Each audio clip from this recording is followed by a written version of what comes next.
The first time I saw the creek behind my house, it looked alive.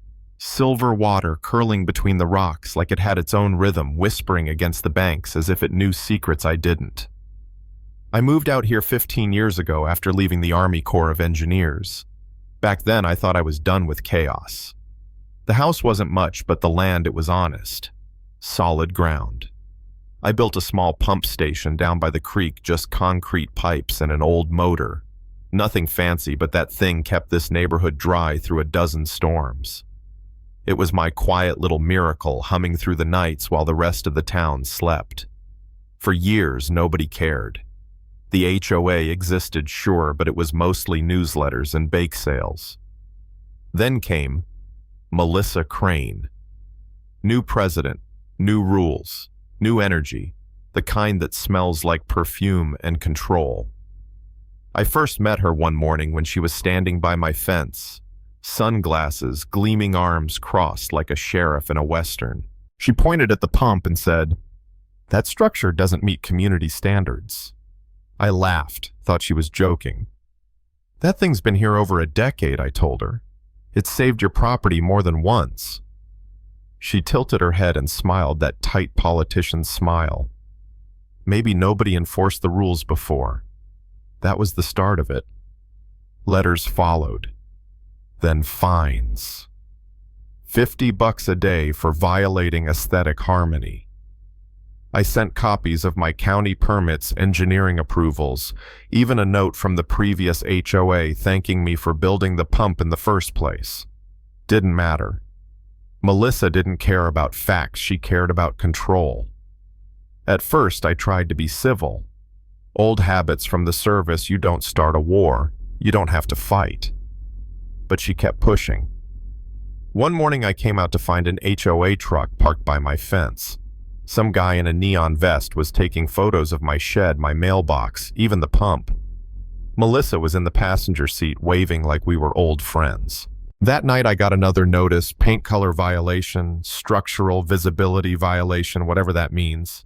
I remember sitting on my porch staring at the creek, thinking how water always finds its path and how some people just can't stand not being able to control it. The thing about Melissa was she didn't shout. She smiled while she twisted the knife. Every HOA meeting turned into her personal courtroom. Neighbors who used to wave started avoiding eye contact. She told them I was endangering property values, spreading pollutants, even siphoning creek water for profit. Lies, all of it. But perception's a strong poison. Then came the inspection order. She showed up one afternoon with 2 board members and a young guy in sunglasses she called their compliance officer. They said they were conducting a random inspection. I told them plain and clear, "You step past that fence, you're trespassing." She smirked and said, "Cooperation is better than confrontation." "Mr. Walker," I replied, "tell that to your letters." They walked the perimeter, taking pictures through the slats, pretending it was all routine. But the message was clear: she wanted to break me. Weeks later, I started smelling something strange near the pump: diesel, or maybe solvent. At first, I thought a neighbor had spilled something upstream, but then I found footprints by the fence, narrow, pointed, the kind left by expensive boots, and snagged on the wire a small piece of red fabric. Melissa's favorite blazer was red. I didn't need to say it out loud to know what it meant. I installed motion cameras, filed reports with the sheriff, started keeping a notebook with every date, every encounter. Call it paranoia if you want, but I've seen what bureaucracy can do when it decides you're the enemy. The storm warnings started rolling in late that July, tropical system pushing north, heavy rainfall expected. I checked the pump daily. Bearings smooth, pressure stable. It was ready like always. Then came the night it happened. Around midnight I heard it, a dull thump. Not thunder, not wind. The window glass rattled. Then came the smell: burnt metal, chemical smoke. I ran outside, flashlight in one hand, boots sliding on the wet gravel. When I reached the creek, my stomach dropped. The pump was on fire. Flames licked along the side panel, orange sparks flying into the rain. I yanked the shut-off valve, dumped sand, doused the flames with everything I had. When it was over, all that remained was scorched concrete and silence. The fuel line had been cut clean through. The sheriff came out the next morning. He was an old buddy from my army days. Tom Carson. He sniffed the air and said, "Smells like acetone." Someone knew what they were doing. I nodded. Yeah. And I think I know who. He told me to stay calm, said the investigation would take time. But I knew what time meant. Rain was coming, and the one thing keeping this place from flooding was gone. 2 days later, the skies opened up. The news called it record rainfall. I just called it inevitable. I sat by the window, coffee in hand, watching the creek swell. By noon, it was spilling over the lower banks. Around 3, Melissa drove by in her silver SUV. She slowed down just long enough to look at me. Her face was pale. I didn't wave. By evening, thunder rolled in like artillery. The culverts backed up storm drains, started geysering water into the streets. I grabbed my poncho and went out anyway. The current was rising fast, debris slamming against the embankment. I waded in, pulling branches from the culvert mouth, just trying to give the water somewhere to go. That's when I heard her shouting through the rain, "You're making it worse." She was standing halfway down the hill, umbrella turning inside out, screaming like it was my fault. The sky opened up. I pointed toward the floodwaters swallowing her street and yelled, "You destroyed the pump, Melissa. You wanted control. Well, here it is." Lightning flashed behind her, and for a second I saw it in her eyes. Not anger, but fear.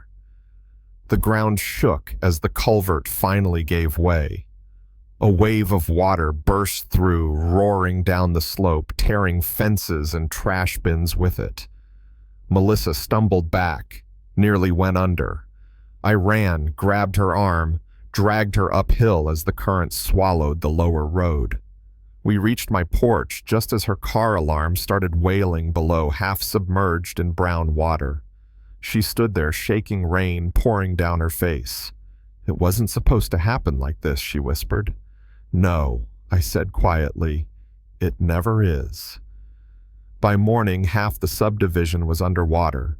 The clubhouse, the manicured lawns, even the fancy marble HOA sign gone. Sheriff Carson came back, mud up to his knees, and said, "That pump of yours, was that the only thing keeping this place dry?" I said. "Yeah, it was." He just sighed. "Then she's in for one hell of an investigation."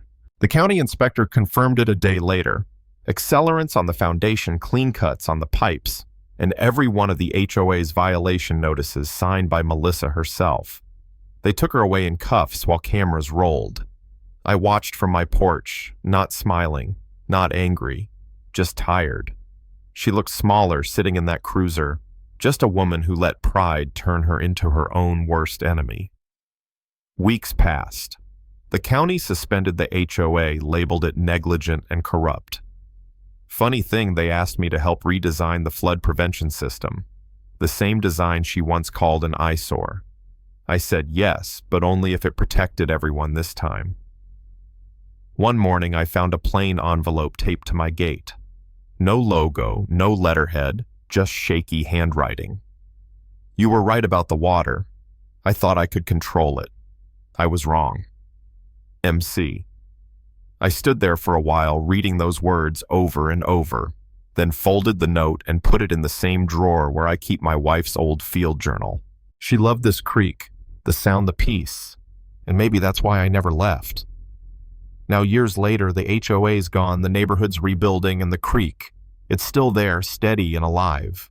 When I sit on the porch at dusk, I swear it sounds like it's laughing sometimes, like it's telling me, "See, I told you. You can't fight water. You can only guide it. So tell me, what would you have done?